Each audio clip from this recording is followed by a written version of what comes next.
மன் லஸிமல் இஸ்திக்ஃபார், யார் பாவ மன்னிப்பை வளமையாக்கி கொள்கிறாரோ, அதை இறுக்கமாக பிடித்துக் கொள்கிறாரோ, ரப்பிடத்திலே பாவ மன்னிப்பு கேட்பதை விரும்புகிறாரோ, 3 பாக்கியத்தை அல்லாஹ் அவருக்கு தருவான்.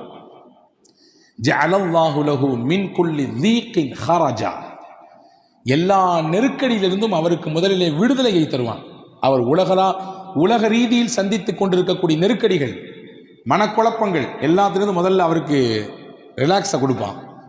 அடுத்து சொன்னாங்க ஸல்லல்லாஹு அலைஹி வஸல்லம், ஒமின் குல்லி ஹம்மின் ஹரஜா, அவர் மனதை போட்டு அழுத்தி கொண்டிருக்கக்கூடிய மன பாரத்தை எல்லாம் பாவ மன்னிப்பை கொண்டு அல்லாஹ் நீக்குவான், மனதிற்கு அமைதியை தருவான்.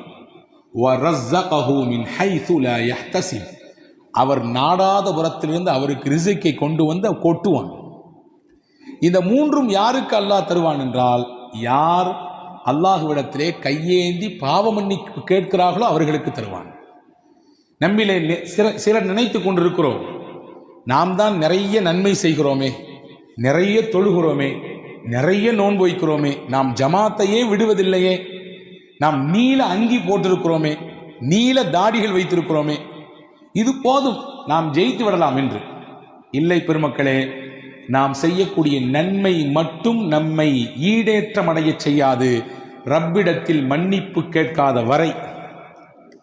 ஆயிஷா ரலியல்லாஹு தஆலா அன்ஹா நபிகள் பெருமானா ஸல்லல்லாஹு அலைஹி வஸல்லம் இடத்திலே வந்து சொல்கிறார்கள், யா ரசூலல்லாஹ், அறியாமை காலத்திலே, மடமை காலத்திலே அப்துல்லாஹ் இப்னு ஜுத்ஆன் என்று ஒருவர் இருந்தார்.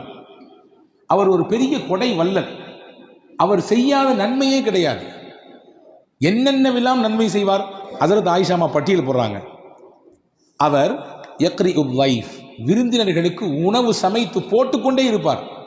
முஸ்லிம் ஷரீஃபிலே ஹதீஸ் வந்திருக்கிறது, நாம் ஆக்குவதை போன்றெல்லாம் விருந்து ஆக்க மாட்டார் அவர்.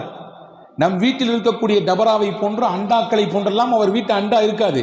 நீங்கள் புரிந்து கொள்ளுங்கள், அவர் எவ்வளவு பெரிய உணவாளி கொடையாளி என்பதை இதை வைத்து புரிந்து கொள்ளலாம். அவர் வீட்டிலே ஒரு சட்டி இருக்கும், டேக்ஸா. அந்த சட்டிக்கு ஏற வேண்டும் என்றால் ஒரு ஏணி வேண்டும். ஏணியை போட்டுத்தான் ஏற வேண்டும் சட்டி, அரிசியை கொட்டுறதுக்கு, சமைக்கிறதுக்கு. அப்படின்னா அந்த அண்டா எவ்வளவு பெருசுன்னு கற்பனை பண்ணிங்க. அந்த அண்டா நிறைய தினசரி உணவு, எல்லாருக்கும் வர்றவங்க போறவங்களுக்குலாம் உணவு போட்டு தள்ளுவார், சாப்பிட வைத்தே சந்தோஷப்படுத்துவார். ஆயிஷாமா சொல்றாங்க, அது மட்டுமல்ல, ஆனி, கஷ்டப்படுபவர்களுடைய கஷ்டத்தை எல்லாம் தன் தோள் மேல் தூக்கி பாரமாக போட்டுக்கொள்வார். ஒயசிலுர் ரஹிம, சொந்தங்களை எல்லாம் அரவணைத்துக் கொள்வார். வயுஹ்சினுல் ஜிவார, தனக்கு சுத்தி இருக்கக்கூடிய நபர்களை எல்லாம் அன்பால் அரவணைப்பால் சந்தோஷப்படுத்துவார். இப்படி நிறைய நன்மை அவர் செய்தார்.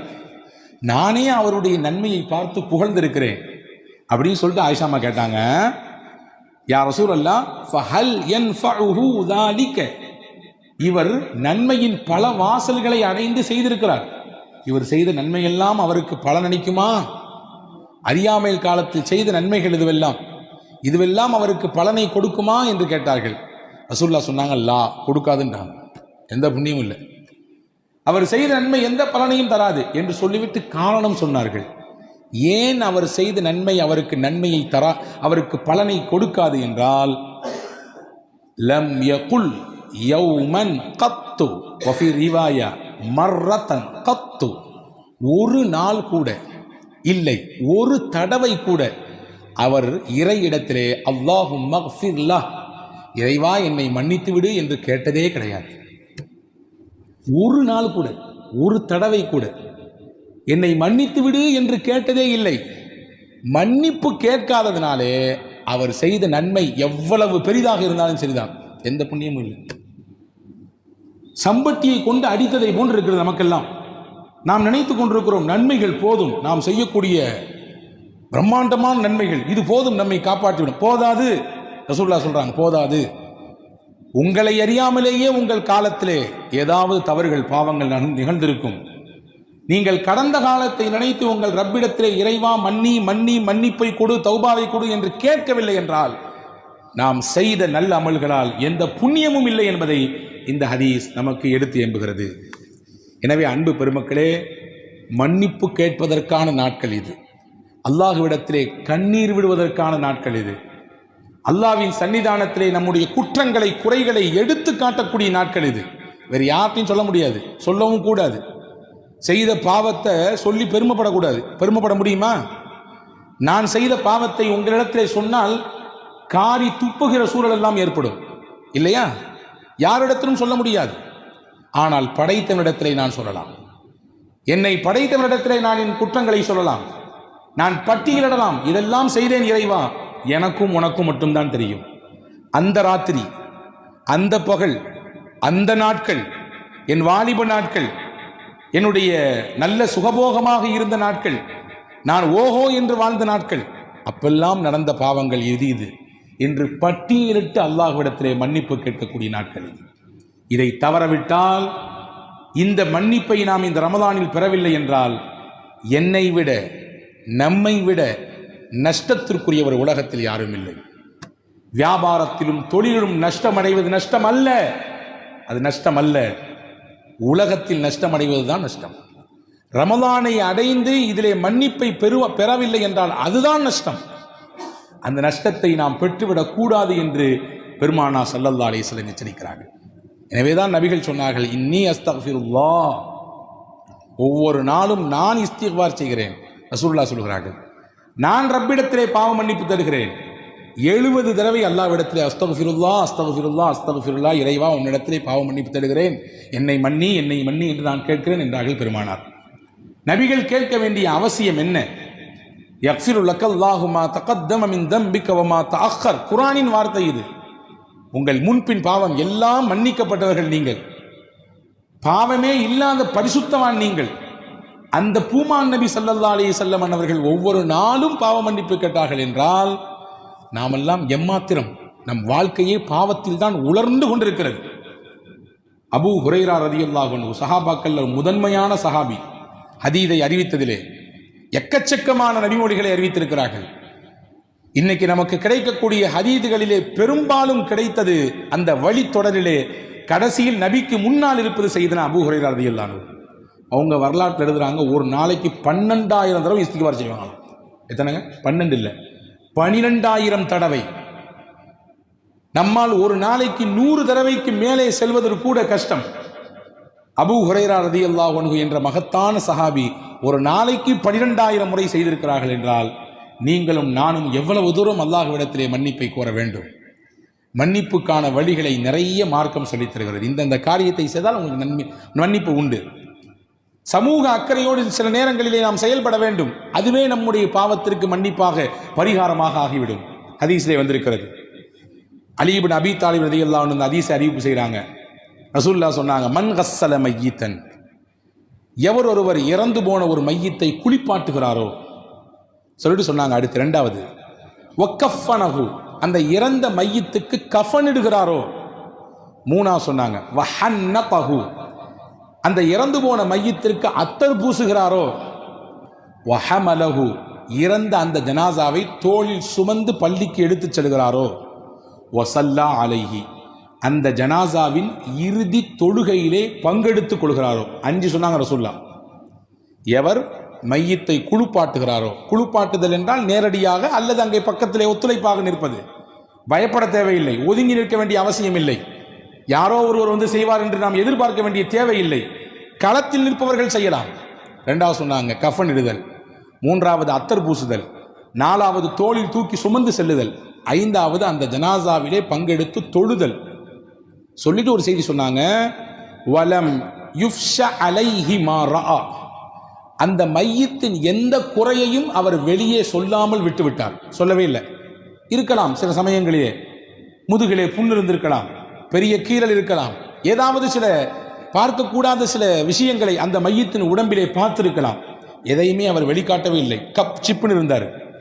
ரசூலுல்லாஹ் சொன்னாங்க, இந்த 5 செயலும் செய்த இந்த மனிதருக்கு அல்லாஹ் தரக்கூடிய கூலி என்ன தெரியுமா? ஹரஜ மின் ஹதீஅதிஹி மிஸ்ல மா வலதத்துஹு உம்முஹு, அன்று பிறந்த பாலகனை போன்று அவர் மாறிவிடுவார். எல்லா பாவத்தையும் அல்லாஹ் மன்னித்து விடுவார். அன்று பிறந்த பாலகன்றது எதுக்கு பயன்படுத்திருக்காங்க தெரியுமா? ஹஜ்ஜுக்கு பயன்படுத்தாங்க ரசூலுல்லாஹ். கயௌமின் வலதத்துஹு உம்முஹு, ஒருவர் ஹஜ்ஜி செய்கிறார் என்றால் ஹஜ்ஜிலே இருக்கக்கூடிய எல்லா சிரமங்களையும் ஏற்றுக்கொண்டு அந்த குறிப்பிட்ட நாட்கள் மினாவிலே, முஸ்தலிஃபாவிலே, அரஃபாவிலே எல்லாம் முடிந்து அவர் ஊருக்கு வருகிற போது பெருமானார் சர்டிபிகேட் கொடுக்குறாங்க, அங்கீகாரம். கயௌமின் வலதத்து உம்முஹு, அன்று பிறந்த பாலகன். இந்த அன்று பிறந்த பாலகன் என்பதை நீங்கள் அடைய வேண்டும் என்றால், பாவமே இல்லாத பச்சிடம் குழந்தையை போன்று உங்களுடைய நிலைப்பாடு ஆக வேண்டும் என்றால், ரசூலுல்லாஹ் சொன்னாங்க, சமூக அக்கறையோடு இறந்து போன ஜனாசாவில கலந்துங்கன்றாங்க. ஒதுங்கி நின்று வேலைக்கு பார்க்க நிறைய பேர் பயப்படுறாங்க. சொந்த அப்பா இறந்துருக்காரு, குளிப்பாட்டுங்க, எனக்கு தெரியும், ஐயோ எனக்கு பயமா இருக்கு சொல்லுவதை பார்க்கிறோமா இல்லையா? நகரங்களிலே இது மிகுதி, கிராமங்களிலே முண்டி அடித்துக் கொண்டு வருகிறார்கள். நான் குளிப்பாட்டுகிறேன், நான் கஃன் செய்கிறேன், நான் வந்து தூக்குகிறேன், நான் குளிக்குள்ளே இறங்குகிறேன். பெத்த புள்ள ஓரத்தில் வேடிக்கை போறாரு. யாராவது வந்து குளிப்பாட்டுங்களேன், யாராவது வந்து கஃன் புரிங்களேன். எங்க அப்பாவுக்கு வந்து முதல் அந்த அடிக்கழுகக்கூடிய அந்த குளிப்பு கசாப் மாத்திரன்னு சொல்றாங்க, அதை செய்ய வாருங்களேன். இது ஒவ்வொரு முஸ்லீமும் செய்ய வேண்டியது, குறிப்பிட்ட ஒருவருக்கு காசு கொடுத்து செய்ய வேண்டிய பணி அல்ல. சமூகம் புல் வாங்கிக் கொள்ள வேண்டும். அது என்னமோ தீண்டத்தகாத செயலை போன்று இன்று சமூகம் பார்த்து கொண்டிருக்கிறது. ஒவ்வொரு முஸ்லீமும் தெரிந்து வைத்திருக்கக்கூடிய விஷயம். ஏனென்றால் நானும் நாளைக்கு மையத்தான், நானும் நாளைக்கு அதே இடத்தில் போய் இருக்க போகிறேன். என்னையும் ஒருவர் குளிப்பாட்ட போகிறார், ஒருவர் கஃன் செய்ய போகிறார். அதை தெரிந்து வைத்துக் கொள்வதில் என்ன தப்பு இருக்கிறது? அதை செய்வதில் எந்த தயக்கம் இருக்கிறது? எனவே அன்பு பெருமக்களே, அதை செய்தால் உங்களுக்கு எவ்வளவு பெரிய கூலி கிடைக்கும் என்றால், பெருமானார் சொல்கிறார்கள், அன்று பிறந்த பாலகனாக அல்லாஹ் உங்களை மாற்றி விடுவான். இது ஒரு விஷயம். சமூக பார்வையோடு இருங்கள். இரண்டாவது, இபாதத்தில் கவனம் எடுங்க. ரசூலுல்லாஹ் சொன்னாங்க 3 விஷயம். ஜும்மா தொழுகைக்கு பள்ளிவாசலுக்கு ஒருவர் நடந்து வந்தார். ரசூலுல்லாஹ் சொல்றாங்க, ஜும்மா தொழுகைக்கு முடிந்த அளவுக்கு நடந்து வருகிறார். இரண்டாவது சொன்னாங்க, வல் ஜுலூசு ஃபில் மசாஜிதி ஹல்ஃப ஸலா, தொழுது முடிச்ச பின்னாடி வேக வேகமா எஞ்சி போயிடாம அந்த தொழுத இடத்திலே கொஞ்ச நேரம் உட்கார்ந்து இருந்தார். எப்பண்டா இமாம் சாப் சலாம் கொடுப்பாரு எந்திரிச்சு போலான்னு என்பதுதான் இனி நம்மிலே பலருடைய சிந்தனை. ரசூலுல்லாஹ் சொன்னாங்க, தொழுது முடிச்சுட்டு அந்த தொழுத இடத்திலே உட்கார்ந்துருக்கணும். எங்க நீங்க தொழுதீங்களோ அதே இடத்தில் அமர்ந்திருங்கள். 2. 3 சொன்னாங்க, வ இப்லாகுல் உதூஇ ஃபில் மகாரி, மனம் வெறுக்கும் நேரத்திலே ஒதுவை ஒருத்தர் பரிபூர்ணமா செஞ்சார். 3 விஷயம். ஜும்மாவுக்கு முடிந்த அளவுக்கு நடந்து வந்தார், தொழுத இடத்திலேயே அமர்ந்திருந்தார், ஒதுவை மனம் வெறுக்கும் சமயத்திலும் கூட பரிபூர்ணமாக செய்தார். ரசூலுல்லாஹ் சொன்னாங்க, இந்த 3ம் எவ்வளவு பெரிய பாக்கியம் தெரியுமா?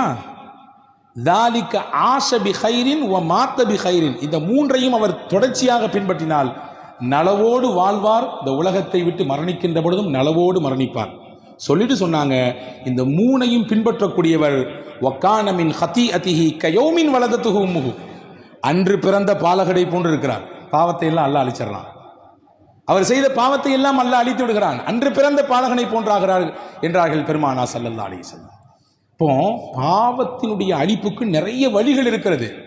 அதையெல்லாம் தேடி தேடி செய்பவர்களாக நாம் இருக்க வேண்டும். அதே போன்றுதான் ரமலானுடைய விஷயத்தை பற்றி பேசும் பொழுது சொன்னார்கள் பெருமானார் ஸல்லல்லாஹு அலைஹி வஸல்லம், மன் சாமஹு வ காமஹு ஈமானம் வஹ்திசாபா, இறை நம்பிக்கையோடு, இறைவன் நன்மை தருவான் என்ற ஆதரவோடு, இந்த 2ம் தான் நம்முடைய நோக்கமாக இருக்க வேண்டும். நம்முடைய தொழுகையில், நம்முடைய நோன்பில் இந்த 2ஐ தாண்டி வேறு எந்த பார்வையும் தேவையில்லை. உளப்பூர்வமான இறை நம்பிக்கை, நாம் செய்யக்கூடிய இந்த அமல்களுக்கு என் ரப்பு தான் எனக்கு கூலி தரணும்.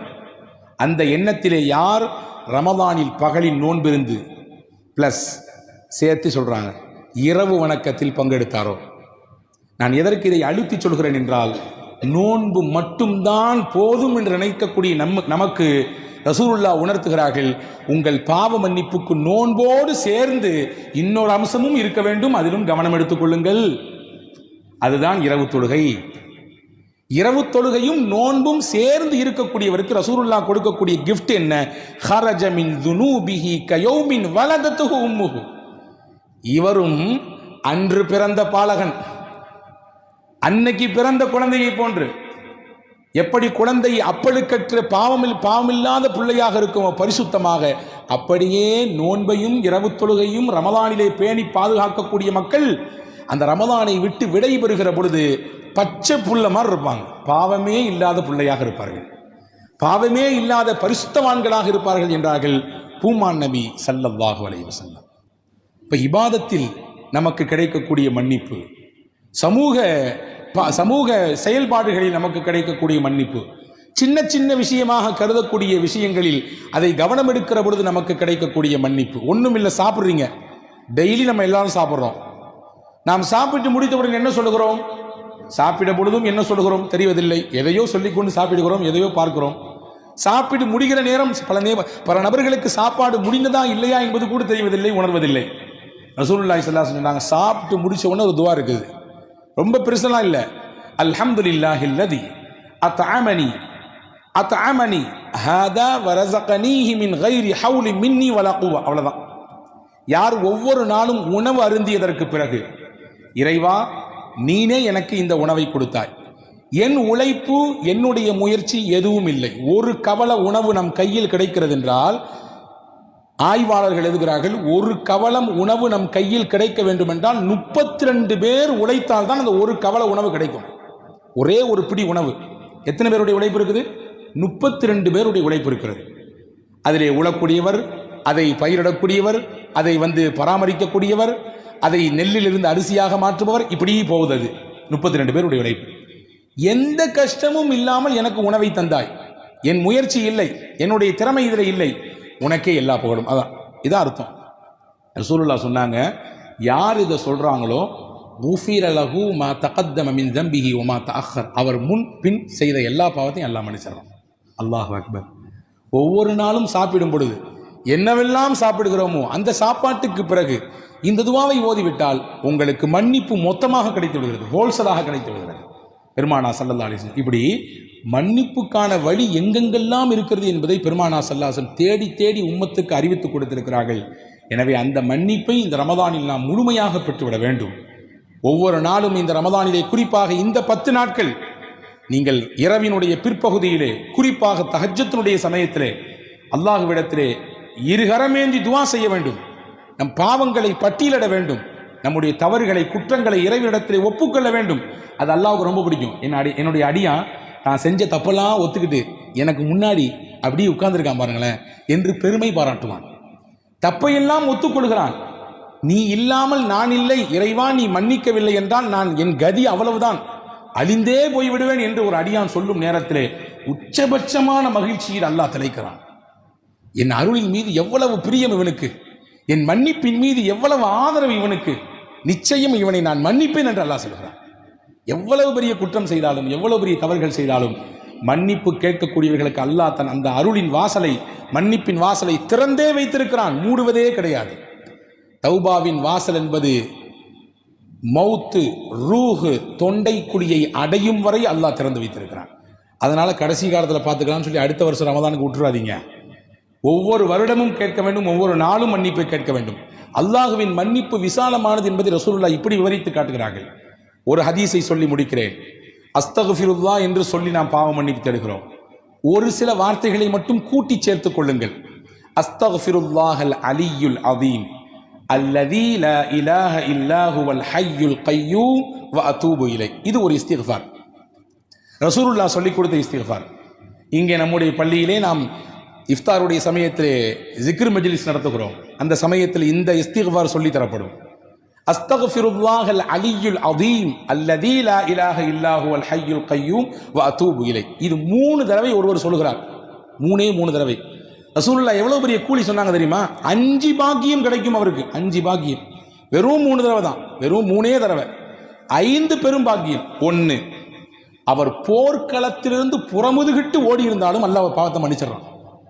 போர்க்களத்திலிருந்து புறமுதுகிட்டு ஓடுறது இருக்க பெரிய பாவத்தில் கட்டுப்பட்டது, 7 பெரும் பாவங்களில் கட்டுப்பட்டது. களத்துக்கு போயாச்சுன்னா பேக் அடிக்கக்கூடாது, பின்னால் வரக்கூடாது, நிற்கணும், வாழ்வோ சாவோ அந்த போர்க்களத்தில் நின்று எதிர்கொள்ள வேண்டும். ஆனால் ஒருத்தர் போர்க்களத்திலிருந்து புறமுதுகிட்டு ஓடிவிட்டார், அந்த பாவத்தையும் கூட அழிப்பதற்கு இந்த ஒரு இஸ்திக்ஃபார் போதும் நாங்கள் ஸல்லல்லாஹு. 2வது சொன்னாங்க, அவருடைய பாவம் கடல் நுரையளவு பெருக்கெடுத்து இருந்தாலும் சரிதான். கடல் நுரை என்ன முடியுமா, எவ்வளவுன்றது அளக்க முடியுமா? அவ்வளவு இருந்தாலும் இந்த இஸ்திக்ஃபாரை 3 முறை சொன்னால் போதும், அல்லாஹ் மன்னிப்பான். மரத்தின் இலைகள் உலகத்தில் எத்தனை உண்டு எண்ணுங்கள், எண்ணி சொல்ல முடியுமா? முடியாது. அவ்வளவு அதிகமாக அவருடைய பாவம் இருந்தாலும் அல்லாஹ் மன்னிக்கிறான். மணலின் அந்த துகள் எவ்வளவு இருக்கிறது உலகத்திலே? ஒரு கைப்பிடி மண்ணை எடுத்து இது எத்தனை துளிகள் இருக்கிறது எண்ணு என்று ஒரு கையிலே கொடுத்தால் என்ன முடியுமா? எண்ணி காட்ட முடியுமா? முடியாது. ஒட்டுமொத்த உலகத்தின் மண்ணின் துகள்கள் எவ்வளவு என்பதை கணக்கிட முடியாது. அவ்வளவு கணக்கிட முடியாத பாவத்தை, குற்றத்தை ஒருவர் செய்திருந்தாலும் இந்த இஸ்திக்ஃபாரை 3 முறை ஓதினால் போதும், அல்லாஹ் மன்னித்தர்றான். அடுத்து ஒரு முக்கியமான செய்தி சொன்னாங்க ரசூலுல்லாஹ், வாழ்நாள், உலகம் தோன்றிய நாளிலிருந்து உலக அழிவு நாள் வரை நாட்களின் எண்ணிக்கை எத்தனை? வாரத்தின் எண்ணிக்கையை கேட்டால் நாம் சொல்லுவோம், மாதத்தின் எண்ணிக்கையை கேட்டால் சொல்லுவோம், வருடத்தின் எண்ணிக்கையை கேட்டால் சொல்லுவோம். எங்க அத்தா எத்தனை வருஷம் வாழ்ந்தாருன்னு கேட்டா வருஷத்தை சொல்லுவோம், 63 வருஷம் வாழ்ந்தாருன்னு சொல்லி. உலகத்தினுடைய நாட்களின் எண்ணிக்கை எத்தனை நமக்கு தெரியுமா? ஆதம் அலைஹிஸ்ஸலாம் தோன்றிய நாளிலிருந்து உலக முடிவு நாள் வரை எத்தனை நாட்கள் இருக்கிறது தெரியாது, எண்ண முடியாது, சாத்தியமில்லை. ரசூலுல்லாஹ் சொன்னாங்க, எப்படி எண்ண முடியாத நாட்கள் உலக வாழ்நாளிலே இருக்கிறதோ அவ்வளவு எண்ண முடியாமல் ஒரு பாவத்தை வைத்திருந்தாலும் இந்த ஒரு இஸ்திக்ஃபார் 3 தடவை சொன்னால் அல்லாஹ் அவருடைய பாவத்தை எல்லாம் மன்னித்து விடுகிறான். சொல்லலாமா? இன்ஷா அல்லாஹ். அல்லாஹ் தௌஃபீக் செய்வானாக. இந்த புனிதமான ரமதானிலே, இந்த மக்ஃபிரத்தினுடைய பத்திலே அல்லாஹ் தன்னுடைய மன்னிப்பை பரிபூரணப்படுத்துவானாக. நம் எல்லோருக்கும் தன்னுடைய அருளையும் தன்னுடைய மன்னிப்பையும் கொடுத்து நம்மை அழகுபடுத்துவானாக, நம்மை தூய்மைப்படுத்துவானாக. எப்படி தங்கத்தை உருக்குகிற பொழுது அழுக்கெல்லாம் வெளியே வருகிறதோ, இப்படி நாம் நோன்பிருந்து நாம் செய்யக்கூடிய இபாதத்தை கொண்டு நம்மிடத்தில் தேங்கியிருக்கக்கூடிய பாவம் என்ற அழுக்கையெல்லாம் அல்லாஹ் நீக்கி விடுவானாக. தூய்மையானவர்களின் பட்டியலில் அல்லாஹ் சேர்த்துக் கொள்வானாக. பரக்கத்திற்காக ஒரு தடவை இந்த சலவாத், இந்த